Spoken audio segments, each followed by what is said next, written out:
From the battlefields to the political arena, Tulsi Gabbard has made waves as a former congresswoman, a military veteran, and now one of the most talked-about public figures in America. She's a soldier who traded gunfire for grassroots campaigns, a Hindu politician who took her oath of office on the Bhagavad Gita, and a woman unafraid to defy her own party. But beyond the headlines and hashtags, what's real about Tulsi Gabbard? How did a homeschooled Hawaiian surfer build a $1 million fortune? What does her daily life look like? And why does her story spark such fierce debate? Buckle up. We're diving into the triumphs, controversies, and hidden details of Tulsi Gabbard's extraordinary journey.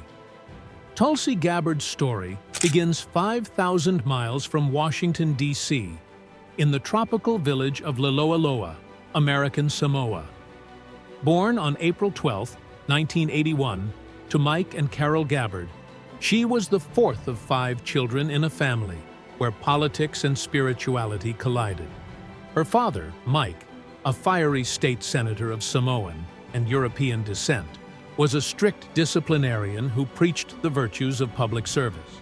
Her mother, Carol Porter Gabbard, a no-nonsense Midwestern educator, instilled in Tulsi a love for learning and an unshakable moral compass. Growing up in a rainbow of cultures, Samoan storytelling, Hawaiian aloha, and her father's nightly debates about policy, Tulsi learned early that identity is never simple. Her siblings, 3 brothers, Jai, Bhakti, and Arayan, and a sister, Vrindavan, formed a tight-knit tribe. Homeschooled on Oahu's North Shore, Tulsi's classroom was the world. Mornings spent mastering algebra under palm trees, afternoons surfing Pipeline's legendary waves, and evenings practicing karate in the family dojo.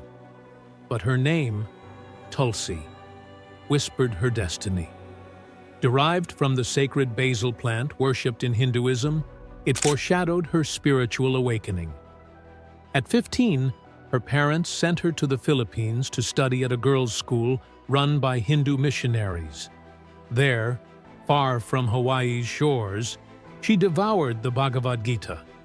The text's central message, "Do your duty without attachment to results," became her North Star. "The Gita taught me to act with integrity, regardless of praise or criticism," she later said. This mantra would fuel her future, in war zones and Washington alike. By 21, Tulsi was a political prodigy, the youngest woman ever elected to the Hawaii state legislature. But 9/11s rewrote her script. In 2003, she stunned supporters by enlisting in the Hawaii Army National Guard.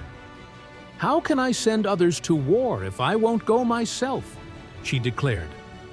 Her military career began with grueling training at Fort Leonard Wood, Missouri, where she learned to dismantle weapons, treat battlefield wounds, and lead under pressure. In 2005, she deployed to Iraq's Sunni Triangle, a hotbed of insurgent violence.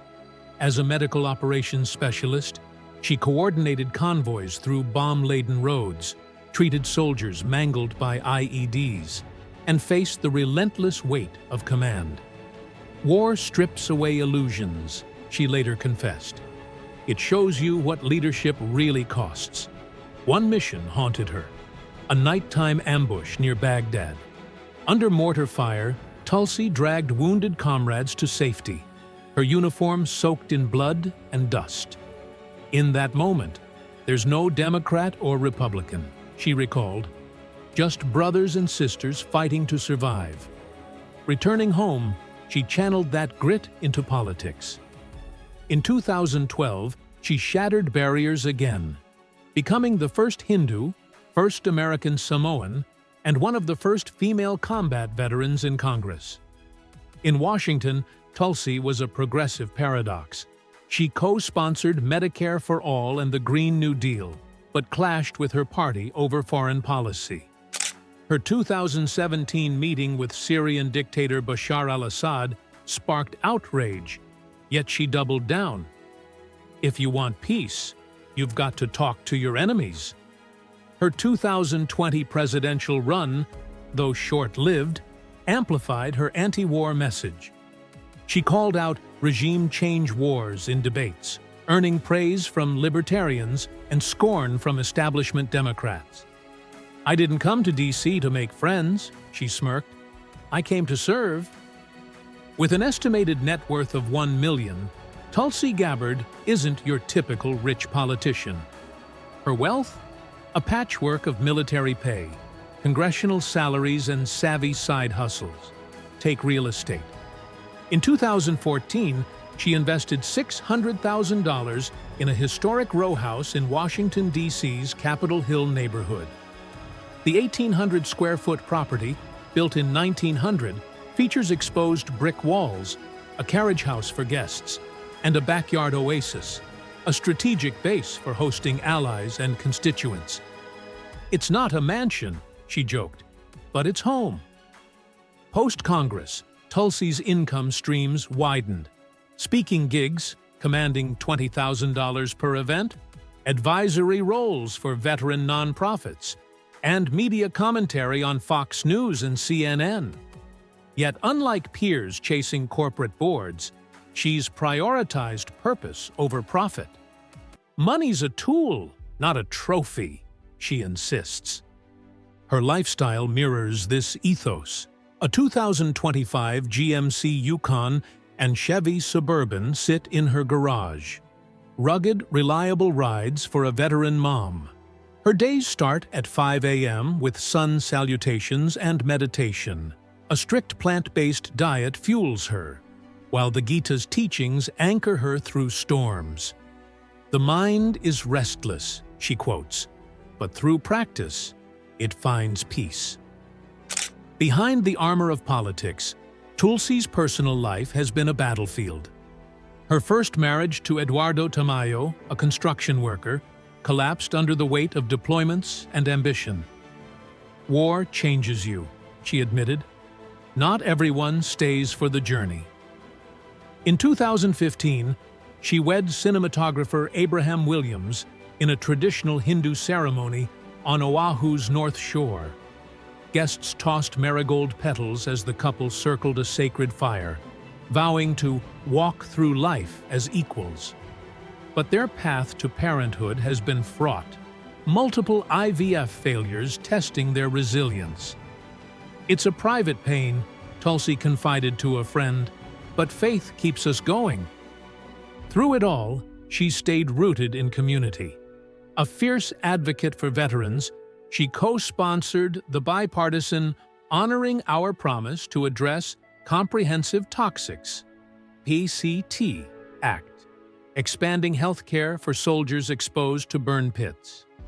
At Diwali celebrations, she's a radiant fixture, having lobbied the U.S. Postal Service to issue a Diwali stamp in 2016. "It's about visibility," she said. "Hindu Americans deserve to see their faith celebrated." Her efforts haven't gone unnoticed. Awards like the John F. Kennedy New Frontier Award, 2013, and the Friend of the National Parks Award, 2017, honor a woman who's bridged battlefields and ballrooms. At 44, Tulsi Gabbard is far from done.